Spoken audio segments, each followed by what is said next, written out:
Edinburgh, Scotland. Few cities on earth carry the weight that Edinburgh does. This is a place that has been fought over, burned down, rebuilt and fought over again.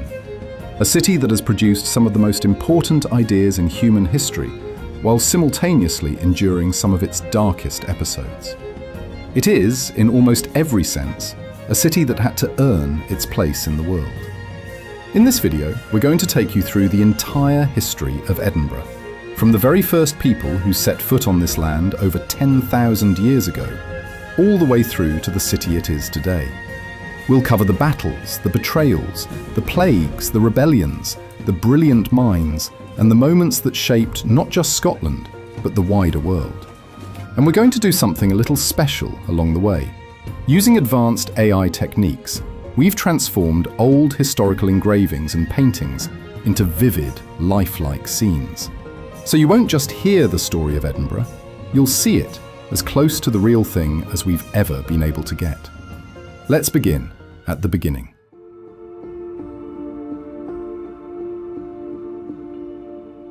Long before Edinburgh had a name, this land was already alive with people. The earliest evidence of human habitation in the Edinburgh area comes from Cramond, a coastal settlement just to the northwest of the modern city. Archaeological finds there date back to around 8,500 BC. That's the Mesolithic period, the Middle Stone Age. These were hunter-gatherers, following the land and the seasons, living off the sea and the river. They left almost nothing behind except a scattering of flint tools and the faint trace of their fires. Thousands of years pass. Bronze Age and Iron Age communities settle on the high ground, on Castle Rock, on Arthur's Seat, on the Craiglockhart Hills and the Pentlands. These were permanent hill forts, home to tribes whose culture bore strong similarities to Celtic peoples across Central Europe. They built, they farmed, they traded. When the Romans marched north into the Lothian area towards the end of the 1st century AD, they found a Brythonic Celtic tribe already well established here. The Romans called them the Votadini. They built their own fort at Cramond, connecting it by road all the way down to York.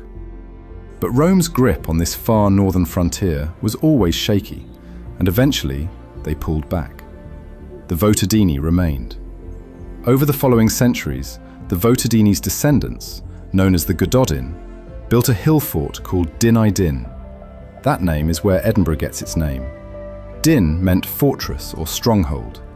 I Din referred to the wider territory.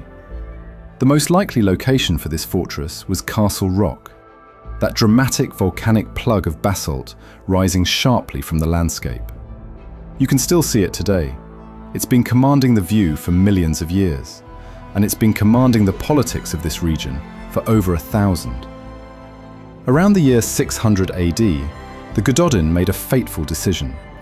Their king, who I most certainly won't be able to pronounce, assembled a warband here to strike south against Germanic Angle settlers encroaching from below.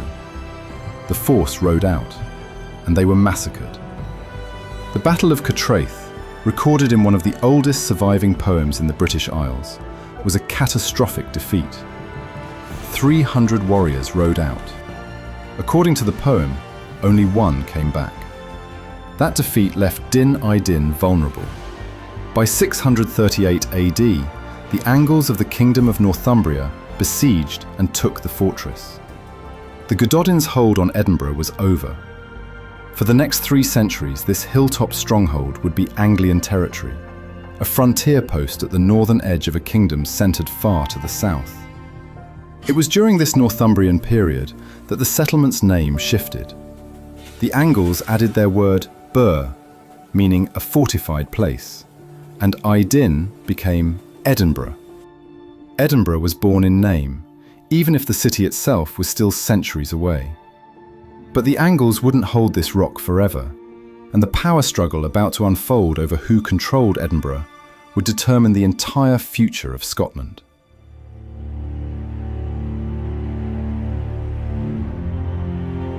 Through the 10th century, Northumbria's grip on the north weakened. The Kingdom of Scotland, growing in power and confidence, began pushing south. Sometime between 954 and 962, Edinburgh, referred to in old chronicles as Oppidum Eden, was ceded to the Scottish king Indulf.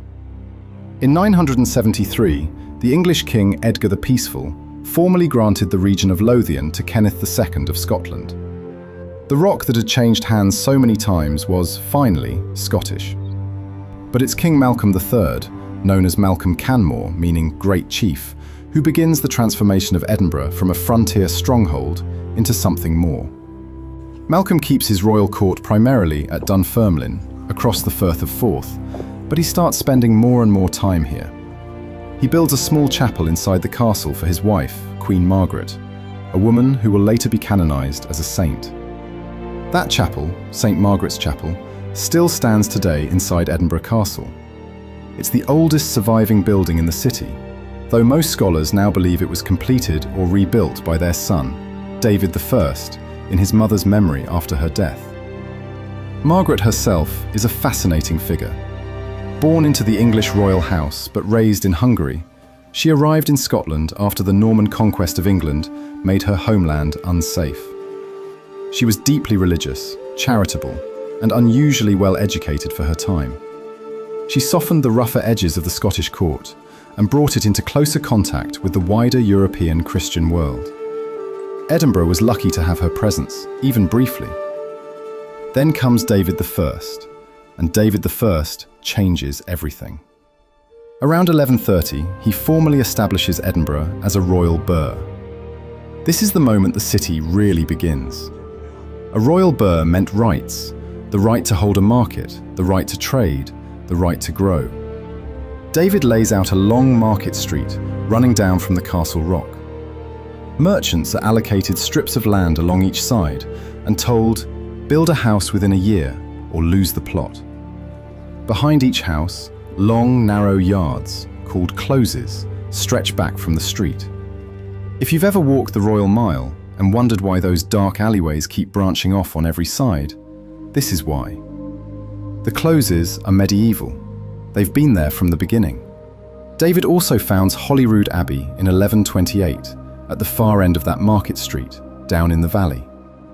According to legend, he was nearly killed by a stag while hunting, and in the moment of crisis, a cross appeared between the animal's antlers, saving his life. In gratitude, he founded the abbey. Whether you believe the legend or not, the abbey becomes hugely important. A separate settlement grows up around it, called Canongate, distinct from Edinburgh proper and with its own administration. These two communities, Edinburgh and Canongate, will live side by side for centuries. By the end of the 1100s, Edinburgh has real shape. A castle on the rock, a long market street sloping down toward Holyrood, a busy port at Leith a mile to the north, and a growing community of merchants and craftsmen. It's modest by European standards, but it's alive and it's growing. What it isn't yet is safe, because to the south, England has a king with very ambitious ideas about who should control Scotland, and he has his eyes firmly fixed on Edinburgh. By the way, if you've ever been curious about how I create videos like this, using real historical sources and bringing them to life using AI, I've written a 50-page ebook documenting the process from start to finish, as well as offering my practical tips on how you can maximize the growth of your new YouTube channel. You don't need to be a computer whiz to learn this stuff, just a willingness to learn and a bit of patience. I'm offering viewers of this video a special discount on the ebook using the discount code Edinburgh10. So why not try turning your interest in history into a hobby that could potentially earn you meaningful income? The link will be in the description. I'll see you there. The 13th century starts well enough for Edinburgh. Trade through the port of Leith is growing. The town is prospering. But the politics of medieval Britain are about to drag the city into one of the most brutal conflicts it will ever experience. When Scotland's King Alexander III dies in 1286, thrown from his horse on a stormy night near the coast, he leaves no clear heir. The throne is disputed between multiple claimants, and in the chaos that follows, the English King Edward I is invited to arbitrate. It is a decision Scotland will regret for generations. Edward I, Longshanks, one of the most formidable and ruthless kings England ever produced, uses the invitation not to help, but to dominate. By 1291, Edinburgh Castle is in English hands. An English nobleman is appointed its governor. The stone on which Scottish kings have been crowned for centuries, the Stone of Destiny, is taken to Westminster. Scotland is treated not as a neighbour, but as a possession. This is the beginning of the Wars of Scottish Independence, and Edinburgh becomes one of their central battlegrounds. Robert the Bruce, who had himself complicated allegiances in the early years of the conflict, eventually commits fully to the Scottish cause. In 1314, his forces capture Edinburgh Castle in a daring night raid led by Thomas Randolph. A small group of Scottish soldiers scale the sheer north face of Castle Rock in the dark, climb the walls, and overwhelm the English garrison. The castle falls. Within weeks, Robert wins the decisive Battle of Bannockburn, cementing Scottish independence. But the wars aren't over. In the 1330s, English forces return. Edward III burns much of Edinburgh during the Burnt Candlemas invasion of 1356, riding into town in early February and putting it to the torch. It's a brutal reminder of how fragile urban life was in the medieval world. A city built of timber and thatch on a hillside was always at the mercy of anyone with a torch. Despite all of this, Edinburgh endures. Trade routes are redrawn after England seizes Berwick, Scotland's main port, and Edinburgh steps up. Wool, hides and skins flow out through Leith. Money flows in. By the mid-14th century, with the wars finally cooling, French chronicler Jean Froissart visits the town and calls it the Paris of Scotland. Edinburgh has around 400 dwellings, small, battered, frequently burned, but the Paris of Scotland nonetheless. Edinburgh has survived invasion, occupation, and fire, but nothing it has faced so far will prepare it for the invisible enemy that's about to arrive from the continent.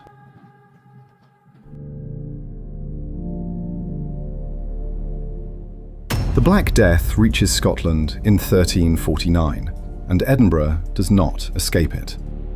The plague, caused by the bacterium Yersinia pestis, spread primarily through fleas on rats, tears through the overcrowded, unsanitary closes and tenements of the medieval city.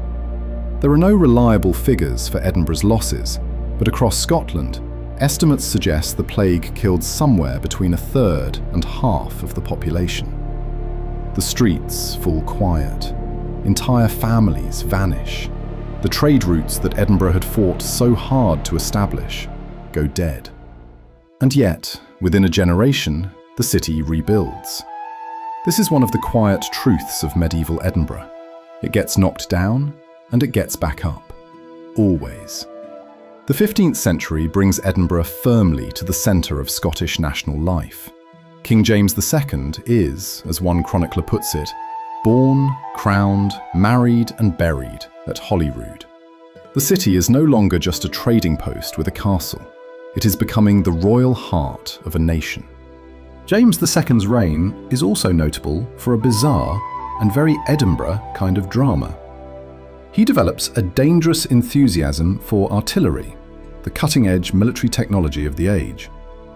In 1460, at the siege of Roxburgh Castle, one of his own cannons explodes next to him, killing him instantly. He was 29 years old. His wife was standing nearby and watched it happen. His son, James III, inherits the throne, and later in the century makes Edinburgh's status official. In one of his charters, he describes the city as the principal burh of our kingdom. That's the formal declaration. Edinburgh is Scotland's capital city. Meanwhile, the city physically grows upward. Land on the narrow ridge between Castle Rock and Holyrood is precious, so Edinburgh does something unusual. It builds tall. Multi-storey tenements rise along the Royal Mile, some of the earliest examples of high-density urban housing in Europe. By some estimates, these lands, as they're called, reach up to 14 stories at their peak. Edinburgh's geography forces it to innovate.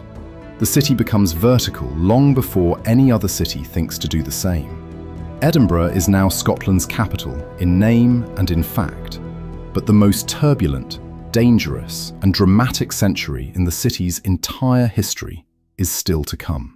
And it will begin with the arrival of one of the most controversial women ever to set foot on Scottish soil. The 16th century is Edinburgh's most dramatic 100 years. More happens here in this period than most cities see in 1,000. It starts with confidence. Under James IV, Edinburgh is a royal city with genuine European ambitions. James is cultured, intelligent, and popular. He builds a new palace at Holyrood Palace, still standing today, intending it as a proper royal residence rather than a monastic guest house. He courts the arts, sponsors learning, and marries Margaret Tudor, daughter of Henry VII of England. Scotland and England, for a moment, feel like they might actually get along. Then comes Flodden. In 1513, James leads a Scottish army into England, in alliance with France and against the English king Henry VIII. The Battle of Flodden is a catastrophe. James IV is killed, along with an estimated 10,000 Scottish soldiers, among them much of the Scottish nobility. The king, his earls, his bishops, his knights, gone in a single afternoon.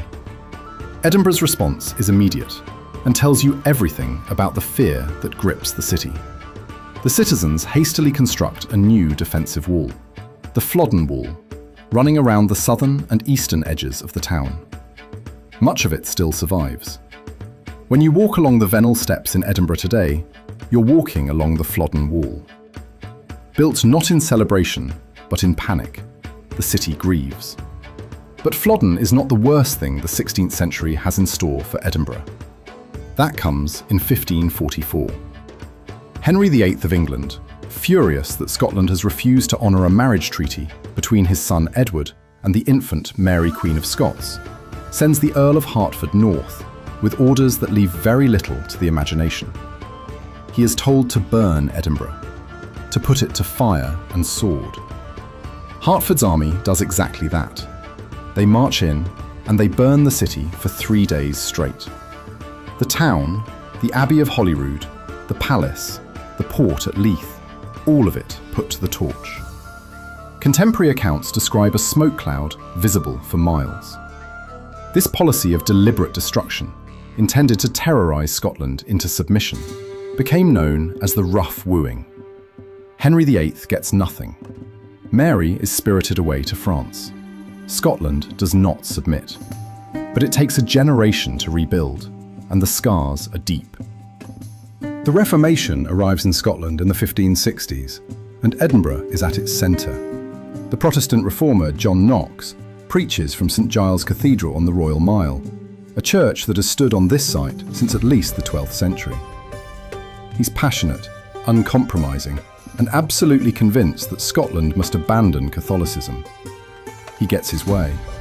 In 1560, the Scottish Parliament, sitting in Edinburgh, formally establishes Protestantism as Scotland's national religion.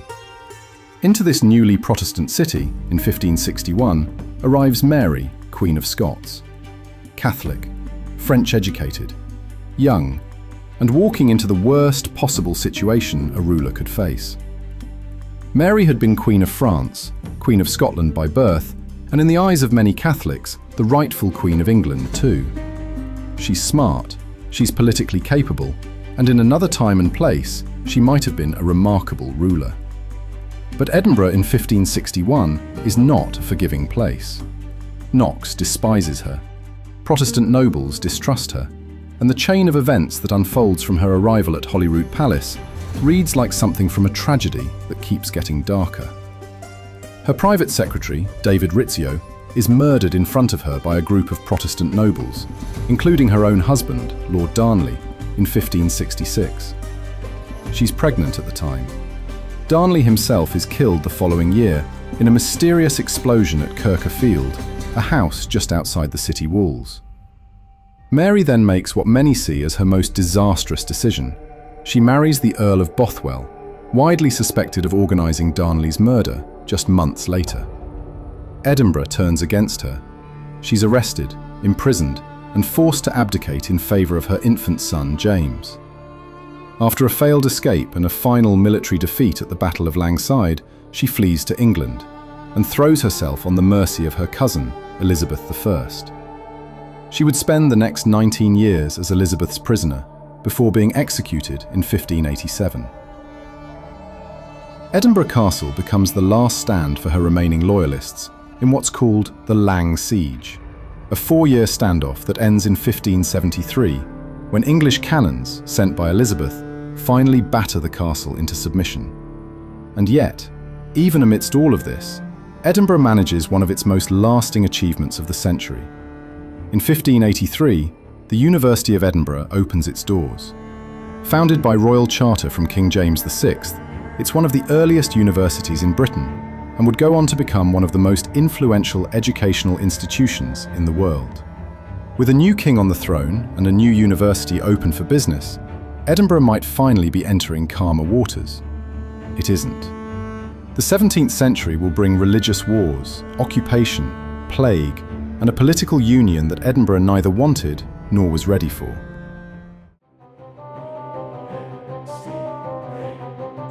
In 1603, King James VI of Scotland inherits the English throne following the death of Elizabeth I.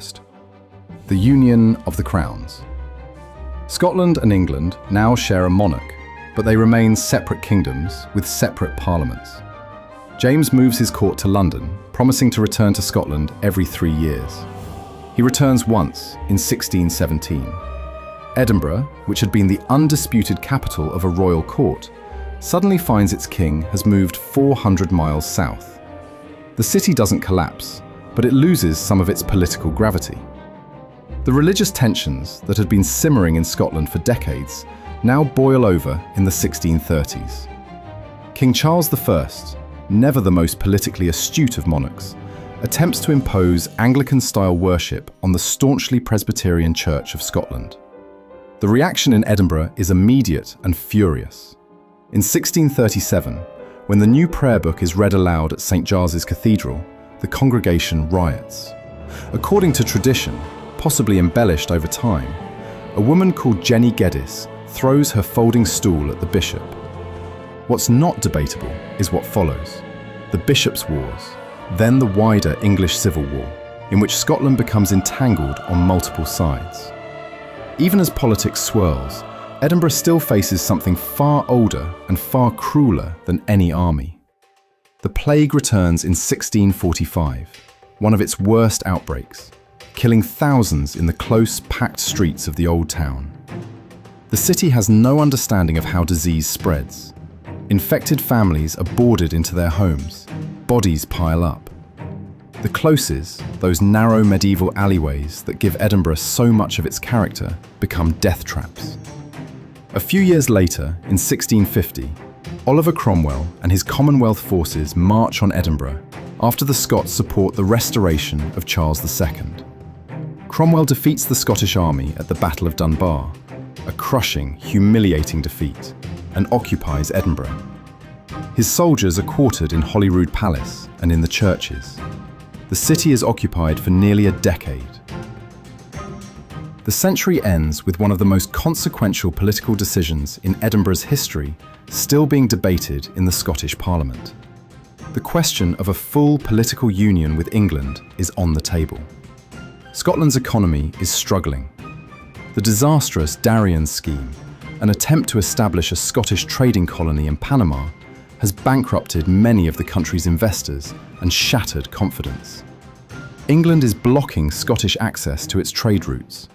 The arguments for union are financial. The arguments against are everything else.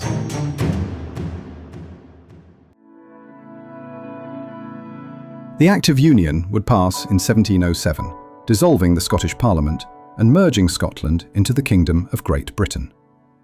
Scotland's MPs travel to Westminster in London. Edinburgh loses its parliament. For a city that had been a capital with real political power, this is a body blow. There are riots in the streets when the act passes. Robert Burns, writing decades later, would call it a matter of being bought and sold for English gold. The truth is more complicated. There were genuine economic arguments for union, but the feeling of national diminishment is real, and it lasts. Out of the political quiet that follows the union, Edinburgh produces one of the most astonishing intellectual eruptions in human history: the Scottish Enlightenment. In the coffee houses and taverns and lecture halls of this city, a group of thinkers begins to reshape how the entire world understands itself. David Hume, arguably the greatest philosopher Britain has ever produced, lives and works in Edinburgh. He challenges the foundations of religion, causality, and human knowledge with a clarity and rigor that still reverberates through philosophy today. Adam Smith, a close friend and intellectual companion, publishes The Wealth of Nations in 1776, the book that essentially founds modern economics. James Hutton, looking at the geological formations around the city, essentially invents the science of geology, demonstrating that the Earth is far, far older than anyone had imagined. His work lays the groundwork for Charles Darwin.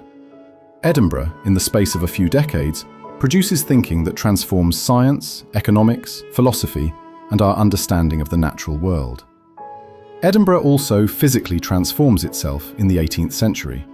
The Old Town, by the mid-1700s, is one of the most overcrowded and unsanitary urban environments in Europe. The tall tenements of the Royal Mile are packed with thousands of people living cheek by jowl, emptying chamber pots from their windows onto the street below with a cry of "Gardez-le!", a corruption of the French "garde l'eau", watch out for the water. The stench is apparently extraordinary. Tourists remark on it. Residents simply live with it. The solution is the New Town. In 1766, a competition is held for a plan to build a new, rational, elegant residential district to the north of the Old Town, across the drained Nor Loch, a fetid marsh that sat in what is now Princes Street Gardens. A 26-year-old architect named James Craig wins. His plan is a grid: broad, straight streets, grand stone townhouses, classical Georgian architecture. The development begins in 1767 and takes decades to complete, but the transformation is total. Edinburgh's wealthier residents migrate north into the New Town, leaving the Old Town increasingly to the poor. In 1745, before all this urban transformation, Edinburgh has one more dramatic political moment. Bonnie Prince Charlie, grandson of the deposed King James VII, lands in Scotland to reclaim the British throne for the House of Stuart. He marches south, takes Edinburgh without a fight, holds court at Holyrood Palace, and wins a stunning victory at the Battle of Preston Pans, just outside the city. For a brief, extraordinary moment, Edinburgh is back in royal Jacobite hands. It lasts a matter of weeks. The prince marches further south into England, loses his nerve, or loses his council's nerve, retreats north, and is finally and catastrophically defeated at Culloden in 1746. The Jacobite cause dies there. Edinburgh returns to Hanoverian rule. The 19th century is Edinburgh's Victorian age, and it is a century of extremes. Grand civic pride and horrifying poverty. Edinburgh begins the century as Scotland's largest city. It does not end it that way. Glasgow, driven by the cotton and steel industries of the Industrial Revolution, overtakes Edinburgh in the first decades of the 1800s and never looks back. Edinburgh's economy is built on law, finance, medicine, and publishing. Services, not manufacturing. The most notorious story of early 19th century Edinburgh is also one of the most grotesque. In the late 1820s, William Burke and William Hare begin supplying the city's anatomy schools with bodies. The medical school at Edinburgh University is world famous and desperately needs cadavers for dissection. Burke and Hare start by selling bodies they find. Then they start making them. Between 1827 and 1828, they murder at least 16 people, recruiting victims from Edinburgh's poor, vulnerable and transient population, before suffocating them and selling the bodies to surgeon Robert Knox. When they're caught, the city is horrified, not least because Knox, who had bought the bodies without asking too many questions, escapes prosecution entirely. Hare turns king's evidence and goes free. Burke is hanged in 1829 in front of a crowd of 25,000 people. His body is, fittingly, or perhaps grimly, donated to the medical school for dissection. His skeleton is still on display at the University of Edinburgh's Medical Museum. On the other end of the cultural scale, Sir Walter Scott. Edinburgh-born and Edinburgh-obsessed, Scott almost single-handedly invents the historical novel and makes Scotland, its landscape, its history, its mythology, romantically fascinating to the entire world. When King George IV visits Edinburgh in 1822, Scott orchestrates the whole thing: the tartan pageantry, the Highland chiefs, the theatrical celebration of Scottish identity. Scotland's image is refashioned. Edinburgh becomes a destination for the romantically inclined. The Scott Monument, that extraordinary Gothic spire on Princes Street, begun in 1840 and completed in 1846, is one of the largest monuments to a writer anywhere on Earth. You can still climb it today, all 287 steps, and stand where the city meets the sky. The new town continues to expand. Grand Victorian suburbs push out to the south and west. The railway arrives. Waverley Station, named after Scott's novel series, opens in its current form in the 1860s, carved into the valley between Old Town and New Town. It's still the second busiest railway station in Scotland. Edinburgh begins to feel, for the first time, like a proper Victorian city. But in the Old Town, conditions remain brutal. The closes that tourists now find charming were, for most of this century, places of desperate overcrowding, disease and poverty. The social reformer Dr. Henry Littlejohn is appointed Edinburgh's first medical officer of health in 1862 and spends decades documenting and fighting the conditions he finds. The century also produces one of literature's most enduring creations, though its author, Arthur Conan Doyle, never lived in Edinburgh permanently. The character of Sherlock Holmes is reportedly modelled on a real Edinburgh physician named Dr. Joseph Bell, whose skill at deductive reasoning from observation was legendary. Edinburgh, in other words, gave the world Sherlock Holmes. As the 19th century closes and the 20th begins, Edinburgh is a city of contradictions, rich and poor, proud and troubled, famous and overlooked. What's about to happen will test it in ways nobody anticipated.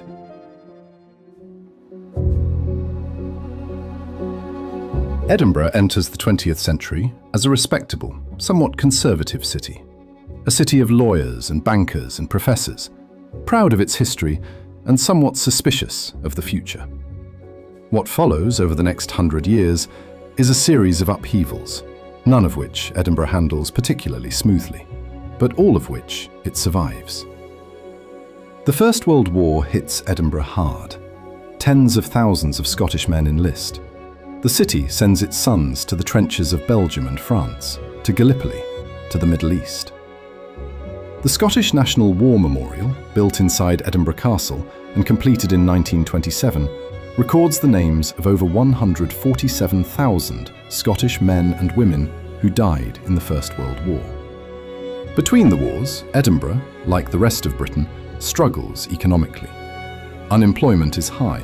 Housing conditions in the Old Town, despite Victorian-era improvements, remain poor. The Second World War brings the city back to life in grim ways. Edinburgh is not heavily bombed, unlike many British cities, but it serves as a major military and administrative centre. The castle is used as a military headquarters. Edinburgh's port at Leith handles enormous volumes of wartime shipping. And then, Edinburgh invents something remarkable. In 1947, with Europe still broken and the world still reeling, Edinburgh hosts the first international festival of music and drama. The idea is simple: bring the world's greatest performers to one city, break down the cultural barriers that had contributed to war, reconnect a fractured civilization through art. 8 theatre companies who weren't invited to the official festival show up anyway and perform in church halls and small venues. The Edinburgh International Festival and the Edinburgh Fringe Festival together become the largest arts festival in the world. Today, the Fringe alone brings over 3 million visits to Edinburgh every August. The post-war decades also see Edinburgh make some decisions about its built environment that it will come to regret. In the 1960s and 70s, a great deal of the old town's historic fabric is cleared and replaced with brutalist housing schemes and concrete office buildings. George Square, once a fine Georgian square, is largely demolished to make way for Edinburgh University's expansion. Edinburgh, to its credit, eventually comes to its senses and begins protecting and restoring what remains of its historic core. In 1995, the Old Town and New Town together are declared a UNESCO World Heritage Site. The financial services sector grows significantly through the latter half of the century. The Royal Bank of Scotland, founded in Edinburgh in 1727, becomes one of the largest banks in the world by the early 2000s, before its catastrophic near collapse in 2008 requires a government bailout of almost £46 billion. And then, in 1997, Scotland votes in a referendum to re-establish its own parliament. After nearly 300 years, Edinburgh will have a legislature again. The Scottish Parliament is officially reconvened in 1999 and moves into its controversial new permanent home at the foot of the Royal Mile in 2004. The building, designed by the Catalan architect Enric Miralles, goes massively over budget and over schedule. It costs £414 million, against an original estimate of £40 million. The city is changing faster than at any point since the Enlightenment. So what does Edinburgh look like right now, and what challenges does it face going into the future? Today, Edinburgh is home to around 550,000 people and receives over 4 million visitors a year. It's regularly ranked as one of the most livable cities in the UK, and its Old Town and New Town UNESCO World Heritage status means that much of what makes it visually and historically distinctive is protected, at least in principle. The city faces real challenges. Housing affordability has become a crisis, with property prices rising sharply as the city's popularity increases. The cost of living is high, and the gap between Edinburgh's wealthiest and its poorest areas remains significant.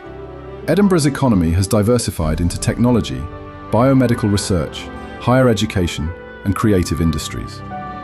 The question of Scottish independence, brought sharply into focus by the 2014 referendum, in which Scotland voted 55% to 45% to remain in the United Kingdom, continues to shape Edinburgh's political life. From that ancient hill fort perched on a volcanic rock 10,000 years in the making, to the modern, complex, debated, celebrated city it is today, Edinburgh's story is one of stubborn survival. It has never been easy here. The winters are long, the politics are messy, and the wind coming off the Firth of Forth has always had a sharp edge to it. But this is a city that produced the foundations of modern economics and modern geology. A city whose university trained some of the finest medical minds in history. A city that, in the darkest years after the Second World War, decided the best thing it could do for a broken world was to throw a party and invite everyone. If you've enjoyed this journey through Edinburgh's history, please do leave a like. It genuinely helps more people find these videos. And if you want to keep exploring the stories of the world's great cities, hit subscribe so you don't miss what's coming next. And as always, we'll see you in the past.